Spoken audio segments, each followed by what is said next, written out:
Hey guys, it's Strategy Gaming Dojo here, and I just wanted to bring you a brand new game that just came out. As a matter of fact, it dropped yesterday called War on the Sea. And War on the Sea is by Killerfish Games.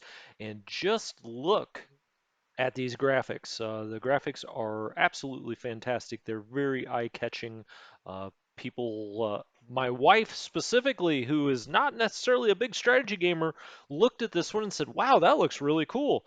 It does look excellent. Now, this is the same company, Killerfish, that made Cold Waters. Some of you may have played that. It is a very good game. It's been well received by players and critics alike. And so, what exactly is War on the Sea trying to do? Well, it is more of a surface combat game. It is real time. So, some of Killerfish games have been turn based. Atlantic Fleet and Pacific Fleet are both turn based games. Cold Waters, more real time RTS. This is also RTS, but it's more the surface battle.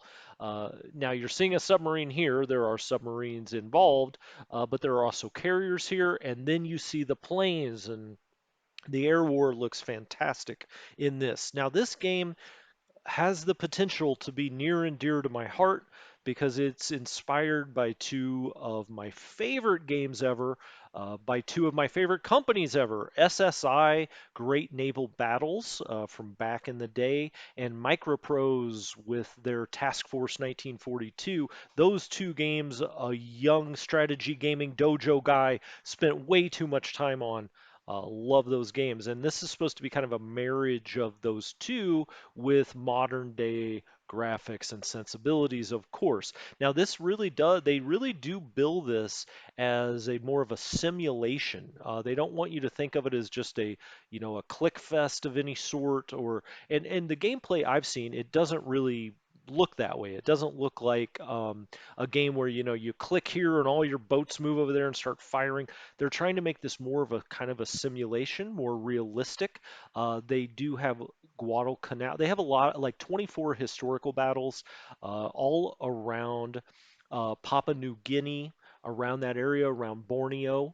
And so this was the action around 1942, Guadalcanal, in that area. And like I said, they do have carriers, they have aircraft. It really looks fantastic. Now, I've been reading through some of the reviews that are coming out and some of the reaction to it. I think everybody sort of thinks the same thing about the game generally, and that is it's a little incomplete right now. It's not where it needs to be, where you can say, hey, I'm going to spend 40 bucks on this and this is going to be a great game.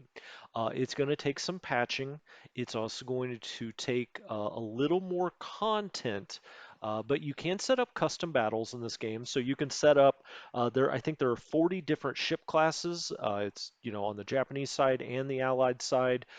You can pick what ships are involved, and you can just throw them down there in a sandbox and play your own sort of game. But the game looks great.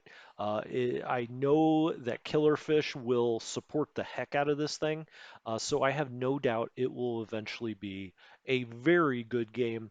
And right now, if you love the eye candy and you want to try it out, it's already a pretty good game, I think. But they will have to add a little bit more for it to hopefully be a great game. So anyway, I just wanted to let you know this one dropped yesterday. I was excited for it. We may cover it a little bit as it starts to get patched, as new things are added onto it. We're obviously doing War in the Pacific right now on the channel, and this covers some of those areas we talk about all the time. And it'd be kind of fun to jump in there in a sandbox real time and move some of these fleets around as opposed to doing the way we do it in War in the Pacific. So anyway, this is Strategy Gaming Dojo, and I will talk to you next time.